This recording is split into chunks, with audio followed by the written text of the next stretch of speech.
เฮาก็ในนามที่ว่าเป็นเจ้าภาพนั่นแหละเพราะว่าเฮาเป็น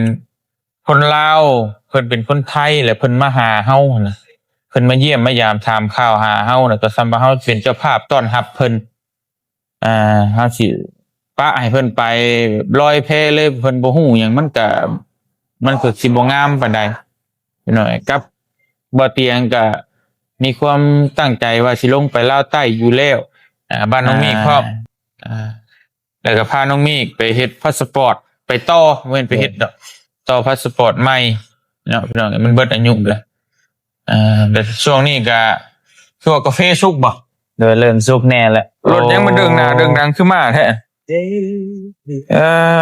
พี่น้องเอ้ยตีนมันก็ปิ้นบ่เอาตีนบ่ปิ้นรถเนาะ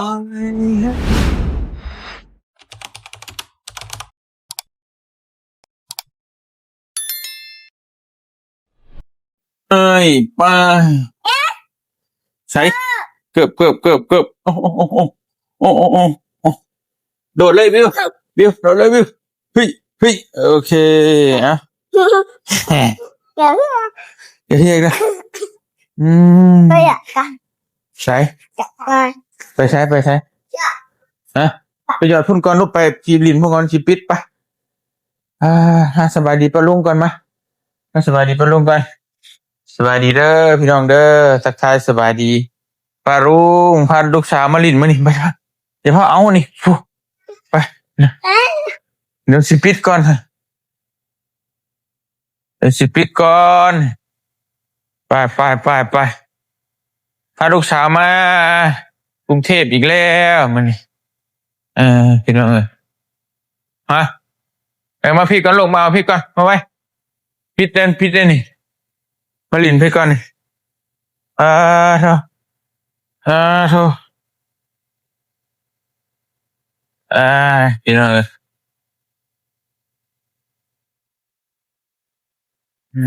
เท่าไหร่แต่20 บาทพอเนาะเราเชื่อว่าใน20 บาทอีกพอ100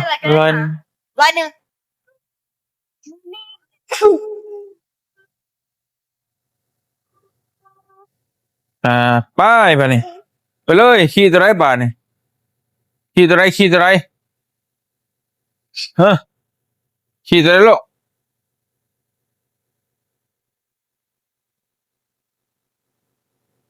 พาเพิ่นมาลีดมื้อนี้พี่น้องเอ้ยหยุดโรงเรียนวันเสาร์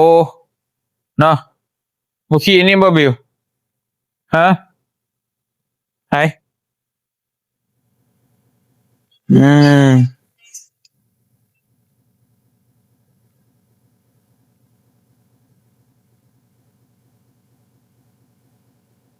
เล่นลูกขึ้นครับไปถ่ายไปมาแต่มึงรู้เห็ดเป็นบ่เฮ้ย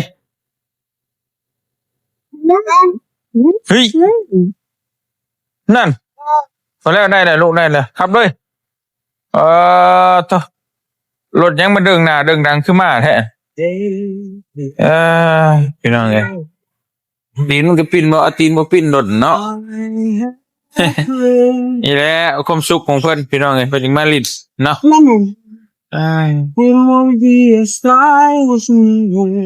ลิ้นมานี่อินเด็กจะหน่อยเมื่อพี่น้องเอ้ยข้ามมามุกดาหารมานี่ก็ได้เนาะลิ้นถ่าเด้อพอไปเข้าห้องน้ำแป๊บนึงก็พี่น้องเอ้ยเนาะวันนี้เฮาก็มานั่งสบายดีเด้อโดยกับทักทายสบายดีพ่อแม่พี่น้องเบิดสุขคนอีกรอบนึงพี่น้องเอ้ยมื้อนี้เฮาก็พาลูกสาวมาลิ้นมุกดาหารดูโรบินสันคือเก่ากรุงเทพเพิ่นพี่น้องเอ้ยเพิ่นมักกรุงเทพนี่แหละพาเพิ่นมามื้อวันหยุดวันเสาร์มื้อนี้หลังจากที่ทั้งพ่อจัดกับแม่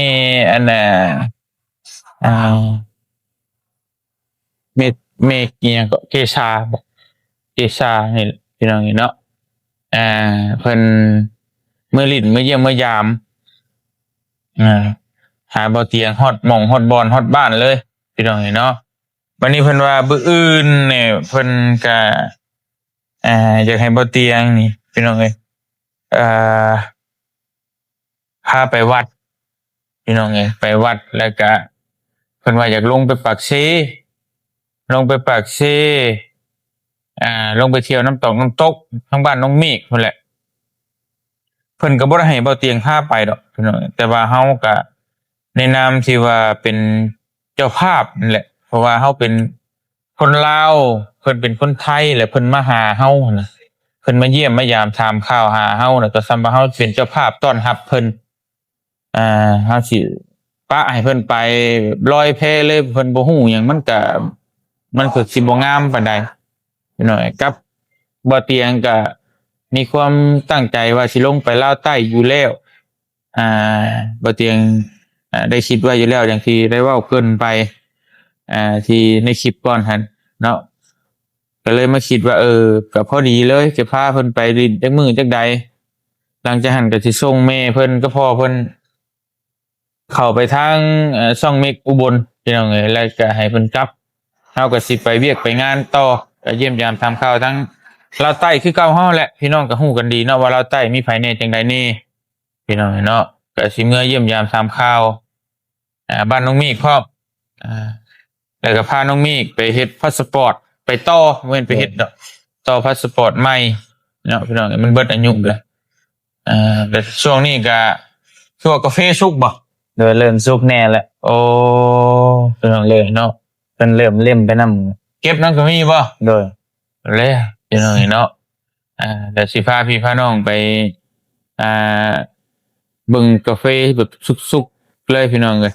ฮอดขวบไปได้นี่เนาะฮอดปีหนึงไปได้เข้าไปปีกายนี่ที่ว่าทากจับขาบ่บุญพี่น้องเอ้ยพอดีปีหนึงพอดีไวขนาดพี่น้องเอ้ยปีหนึงก็ได้เนาะ ไว้เกิด ว่าได้เริ่มเก็บเริ่มเกี่ยวแล้วเดี๋ยวลงไปเบิ่งน้ำกันพี่น้องเนาะเดี๋ยวไปเตียงที่ถ่ายคลิปให้พี่ให้น้องเบิ่งวิธีการเพิ่นเก็บกาแฟเป็นเฮ็ดกันแนวใดเฮ็ดกันแบบใดพี่น้องที่พาพ่อกับแม่เพิ่นไปดินน้ำแน่เนาะเก็บกาแฟน้อยบ่ โดยกับพี่น้อยพี่กบตัวน้อยนั่นแหละแต่ก็สุกก็สิว่าหลายปานใดพอเป็นงวดจังอิด อืม เพิ่นเลิกเก็บแต่ราคาก็ส่งขึ้นมา 9,500 มันดิบหั่นบ่กาแฟดิบหั่นบ่ แดงนั่นแหละ แบบว่าออกมาเลยก็ขายเลย แบบที่ท่านได้ขัวได้ต่างแห่งอะเนาะ เด้อ ประเภทชดได้นะพี่น้องเลย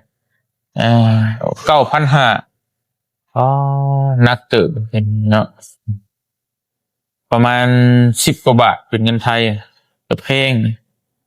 เป็นเรื่องเริ่มราคาเริ่มต้น ถ้ามันหลายแล้วมันจะถือลงบ่ ขึ้นไปเรื่อย ขึ้นไปเรื่อยๆเอาเลยโอ้ลายให้ขึ้น ๆ เนาะ เพราะว่าหมากไม้มันบ่งามเลยมันเป็นหมอดเป็นหยัง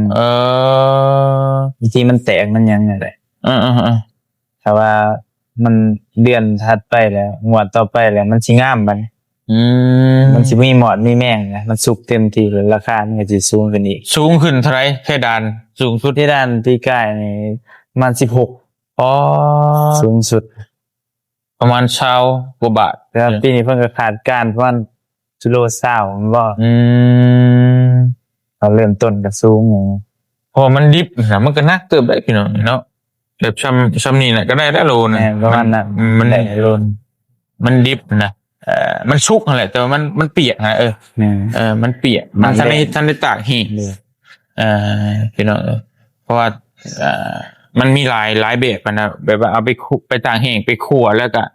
จังขายก็มีเอาไปตากแห้งแล้วก็ชีก้อนก็มีอันนั้นมันเป็นโลแพงอยู่ตอนนั้น มีหมากขาวก็ราคาหนึงแต่หมากป่วยก็ราคาหนึง แพงสุดในครัวบ่ แพงสุดขวดขาวก็กิโลนึงก็7-80เป็นบ้อง ข้าวนี่คือเฮาไปตากแห้งซื่อบ่ แม่นอิ่วมันขาวคันเขาก็แบบไปซีนะ ไปชีก่อน ไปอิ่วมาหมากขาวมาตากแห้งอะไรตาย ก็ซ้ำว่าไปชีนั่นแหละเนาะ เด้อ ไปชีแต่ท่านได้ขัวพี่น้องน้ำหนักมันก็ชีอีกซ้ำนึงแต่เฮาไปขัวแล้วก็มันก็สิเบาไปอีก เด้อมันเลย โอเคจะได้เฮือนน้องก็เก็บได้บ่ เพิ่นก็เริ่มเก็บเล่มแน่แล้วมันบ่ทันหลายเพราะว่าเป็นงวดตันอิด ถึกช่วงฤดูมันเลยพี่น้องช่วงเก็บเกี่ยวเก็บเกี่ยวข้าวหน้าปีแล้วก็เก็บเกี่ยวกาแฟพร้อมพร้อมกันพี่น้องเนาะกาแฟหรือว่ากาแฟนะทางฝั่งไทยเพิ่นเอิ้นกาแฟอยู่พี่เอิ้นกาแฟถ้าแม่นเต็มสตริงเลยอีกเดือนนึงเดือนนึงแล้วมันโทมสุกแบบคล้ายเลยนะแบบแดงหุ่งอีกเดือนนึงดิประมาณเดือนพฤศจิกาเนาะช่วงนั้นพฤศจิกาธันวาถ่ายเดือนนี้ฮะต้นเดือนหลายหรอก็สิประมาณเดือนปลายบ่แล้วก็กาแฟตัวนี้ที่แบบตัวใหญ่นั่นก็ชัดไปอีกบ่ประมาณธันวาพุ่นแหละกลางเดือนธันวาครับเดือนมกราพอบ่เตียงลงไปปีกายนี่ก็ไป2 รอบ 3 รอบก็ยังเก็บอยู่เลยพี่น้องไปรอบแรกรอบมันที่ว่าซากจับขาบ่บุญนั่นน่ะตอนต้นน้อยเนาะต้นน้อยให้ก็เริ่มสุกกำลังเลิกสิช่วงนี้แหละพี่น้องแล้วก็ลงมาสัตว์ต่อไปก็ตัวเราเก็บต้นใหญ่นั่นบ่เตียงก็เอามาปลูกไว้อยู่พี่น้องเอ้ยทางอยู่ประตูปลูกไว้อยู่หลังบ้านแต่ว่ามันบวมต้องเฮ็ดใหม่ต้องต่ำโพดแม่มันจะตามต้องเฮ็ดใหม่แล้วถึงสิอยู่รอดซั่นอยู่บ่รอดมันก็จะบวมมันงามอยู่แต่มันบ่ตายแล้วแต่มันบวมเพราะมันห่มเนี่ยมันห่มในอากาศมันก็บ่ค่อยจัดมันก็งามอยู่มีแต่ลงไปเบิ่งพี่น้องเอ้ยทั้งบ่เตียงก็มีงบอยู่ทั้งน้องกระเดยแล้วก็ไอ้น้องเดิมก็มี500บ่นี่แหละแล้วก็น้องสาลีคือว่าเห็นในคลิปคือว่าไปเวียงจันทน์แล้วน้องเห็นอยู่บ่เห็นเนาะเห็นคลิปคือไปเที่ยวบ่นั่นแหละบ่เตียงก็ไปนั่นแหละไปเวียงจันทน์ว่าซั่นโธ่พี่น้องเอ้ย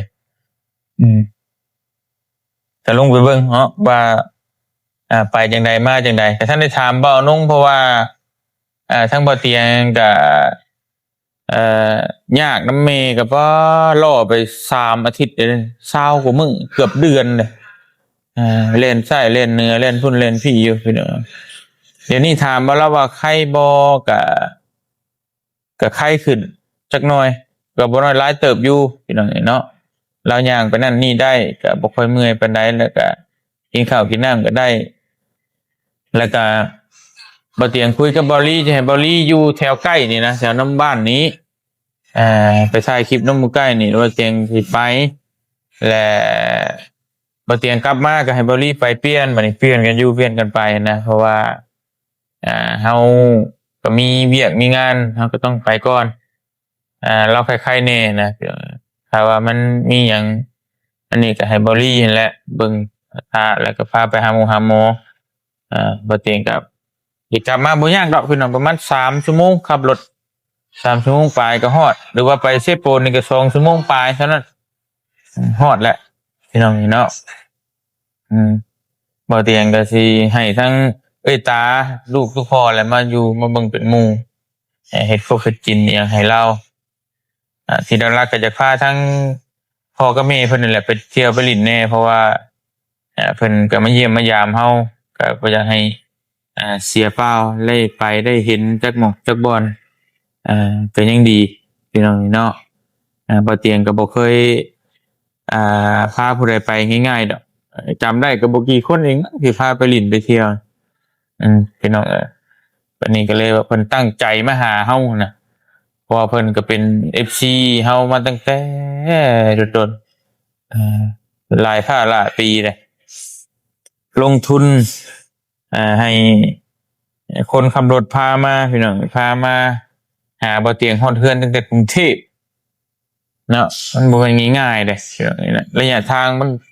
700-800 กิโลมาก็ยากอีกมาโดยที่บ่ได้นัดหมายโดยที่บ่ฮู้จักว่าบ่เตียงสิอยู่เฮือนหรือบ่มีหยังบ่มาเลยพี่น้องยอมรับน้ำใจทั้งพ่อกับแม่เพิ่นเนาะถือว่าสุดยอดเลยพี่น้องเอ้ยมันจะว่าเตียงก็สิพาเพิ่นไปเลาะลิ้นจักหน่อย ก็มันจะมี2-3ประเด็นนะพาพ่อกับแม่เพิ่นลงไปอยากพาน้องเมฆไปเฮ็ดพาสปอร์ตเฮ็ดพาสปอร์ตนี่มันก็ต้องเฮ็ดในแขวงนั้นๆนะพี่น้องเนาะคืออยู่ฝั่งไทยก็ผู้ใดอยู่จังหวัดใดก็ต้องไปเฮ็ดอยู่ในจังหวัดนั้นมันเฮ็ดข้ามกันบ่ได้นะที่จริงถ้าข้ามบ่ได้เฮ็ดอยู่บ้านบ่เทียงก็ได้อยู่แต่ข้ามกันบ่ได้ถ้าไปเฮ็ดอยู่เวียงจันทน์นี่ได้เนาะเฮ็ดหม่องใหญ่มันเลยนะ ศูนย์กลางเนาะ ศูนย์กลางใหญ่แม่แต่ว่าเฮ็ดยิบย่อยนี่ก็เฮ็ดอยู่ของไผของมันแฝงไผแข่งมันประมาณนั้นนี่ก็ว่ามันเบิดพี่น้องจ้ำไปจ้ำมาจ้ำไปมาเบิด เบิดมองจับ เบิดหมองจ้ำมันทันได้เบิดอายุเบิดหมองจ้ำไปวันนี้ก็เฮ็ดเบิ่งหัวใหญ่เลยเนาะ โดยหัว หัวใหญ่บ่ บอกกับเพิ่นว่าหัวใหญ่ มันสิได้หนาๆนี่พี่น้องมันหัวใหญ่มันก็จะมีเท่าไหร่45หน้าบ่ 48 48หน้าพี่น้องเนาะมันก็สินานเบิดนี่ ตัวเก่า32เบิดแหละ แล้วบัดนี้กับเฮาก็สิเฮ็ดบัตรพาสนำพี่น้องบัตรผ่านแดนชั่วคราวมีเป็นเฮ็ดมาแล้วเนาะเวลาข้ามไปนี่ก็ใช้ตัวนี้จับปึ๊กมันง่ายนะเวลาเดินทางไกลจึงใช้พาสปอร์ตเพราะว่ามันก็บ่มีหยังแน่นอนเด้เฮาก็เฮ็ดไว้เพื่อมันได้ไปนั่นแหละพี่น้องมันไปนั่นไปนี่ก็เดินทางไกลตลอดคือพี่น้องเห็นนั่นแหละเฮาก็มีหยังปุ๊บปั๊บมาบัดเดียวเฮาก็ไปเลยนะก็เดินทางไกลเพราะว่ามันข้ามจังหวัดเฮาต้องใช้พาสปอร์ตถ้าอยู่ในจังหวัดมุกดาหารนี่ก็ใช้บัตรผ่านแดนชั่วคราวก็ได้พี่น้องเห็นแล้วเฮาก็เฮ็ดไว้เตรียมพร้อมไว้เอาลงไปต้องไปสัมภาษณ์อีกบ่ โดยแม่นต้องไปแปะโป้เลยสแกนหน้า ไปซ้ำนั่นแหละพี่น้องเนาะ มีท่านนั้นซื่อ คือบ่เตียงไปมื้อนั้นก็ซ้ำนั่นแหละเพราะเพิ่นจะยืนยันตัวตนนะให้มีตัวตนเฮามาอีดีรอนะบ่ได้มาแต่ว่าเอาแต่ชื่อมาแล้วเฮ็ดมันก็บ่คักปานใดก็ถูกต้องอยู่เพิ่นเฮ็ดกันถูกแล้วแหละแต่ว่าเฮานี่แหละมันตั้งแต่เวลาเฮามันบ่นั่นเนาะ โดยแม่ ก็ถ้าปกติมันก็บ่ยากดอกแต่ว่ามันยากนำตรงแม่บ่เตียงกับป่วยนี่แหละปกติเฮาก็ไปมาตลอดอยู่ลาวใต้วันนี้ยากนำช่วงนี้เราก็เลยช่วงเวลานี่เราคล้ายๆเนี่ยก็แทรกเวลาไปแทรกไปเนาะอย่างไรก็ติดตามรับชมเบิ่งน้ำกันเด้อพี่น้องลงไปยามนี่ค่อนข้างที่จะหนาวเนาะ โดยเริ่ม แล้วพี่น้องนี่เนาะ หนาวแล้ว ไปแนวทางที่ออกเย็นๆแหละเพราะว่าบ้านเฮามันก็เริ่มลมห้วยมาแล้วนี่เกี่ยวข้าวดอถ้าเกี่ยวข้าวกลางเกี่ยวข้าวงั้นโอ้ปลายเดือนนี่ต้นเดือนพฤศจิกานี่พี่น้องเอาลมห้วยเบิดฝนเลยอ้ายบ้านคักปัญญังกันโดนๆเฮาไปเยี่ยมเทื่อพี่น้องเอ้ยบางเทื่อก็บ่แน่พังเบิ่งอาจจะลงไปสัก 2-3 มื้อแล้วเฮาสิโค้งมาทางชิปูนเลยบ่หรือว่าจังไดก็เบิ่งอีกตัวจริงอีกเทื่อนึงเพราะว่าในชิปูนก็มีงานเก็บอยู่พี่น้องเอ้ยก็สิไปซ่อมแซมเพื่อนให้ในเฒ่าที่เราอยู่กับหลานฮะแม่เพิ่นฝากเงินมาให้แต่หึงแล้วเฮาก็บ่มีเวลาก็เลยสิไปพุ่นแหละแต่เฮาก็เบิ่งก่อนถ้ามีอาการบ่ไข้ปานใดเฮาก็กลับมาก่อนนะประมาณนี้นะแต่ที่สำคัญหลักๆเอาตัวนี้ก่อนคือพาแม่เพิ่นพ่อเพิ่นไปลิ้นก่อนแล้วก็เฮ็ดพาสปอร์ตน้องเมฆให้มันแล้วแต่จังว่ากันมันเสร็จตัวนี้แล้วก็ง่ายอยู่เอากลับมาบ้านแล้วก็ถ้าแม่เพิ่นยังไข้นี่เฮาก็ไปสิโปนใหม่ก็มันก็บ่ใช้เวลาปานใดพี่น้องเนาะเอาก็มีประมาณนั้นแหละพี่น้องมาแจ้งข่าวพ่อแม่พี่น้องให้รับไปฮู้นํกันเนาะพี่น้องเนาะบื้นบ่เตียงเดินทางลงใต้เด้อลาวใต้พี่น้องจังได๋ก็เป็นกำลังใจให้บ่เตียงแน่จังได๋ก็ขอบใจขอบคุณหลายๆ FC เบิดสุขุทุกคนที่ฮักแพงอยู่ดีมีแฮงเบิดสุขุทุกคนเด้อแล้วก็ขอบใจหลายๆที่ติดตามรับชมและให้กำลังใจทั้งทีมงานเฮาโดยตลอดมาแล้วก็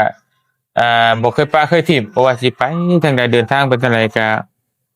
ติดตามโดยตลอดมาเนาะให้กำลังใจโดยตลอดมาขอบใจหลายๆเด้อให้อยู่ดีมีแฮงสุขภาพแข็งแรงบนคำนำสู้บนคำนำทรงปรารถนาสิ่งใดก็ขอให้ได้สมความมุ่งมั่นปรารถนาทุกสิ่งทุกประการนอนหลับก็ขอให้ได้เงินหมื่นนอนตื่นก็ขอให้ได้เงินแสนแบนมือมาขอให้ได้แก้วมณีโชติให้อย่าให้มาพานม่านให้อย่าให้มาเบียดและเกลียดจังไรอย่าให้มีมาใกล้บ่ว่าสิธุรกิจการงานใดๆก็ขอให้เจริญรุ่งเรือง ในหน้าที่การงานนั้นๆตลอดปีและตลอดไปเด้อสาธุขอบคุณขอบใจหลายๆไปพี่น้องไอ้เบิ่งลูกเบิ่งเต้าเด็กๆน้อยๆเลยหากินข้าวกินน้ำกับพาลูกพาเต้ากลับมันค่ำแล้วนะพี่น้องเนาะแต่ไหนก็ขอบคุณขอบใจอีกครั้งอยู่ดีมีแฮงเบิดสุขุทุกคนสบายดีเด้อพี่น้องเด้อ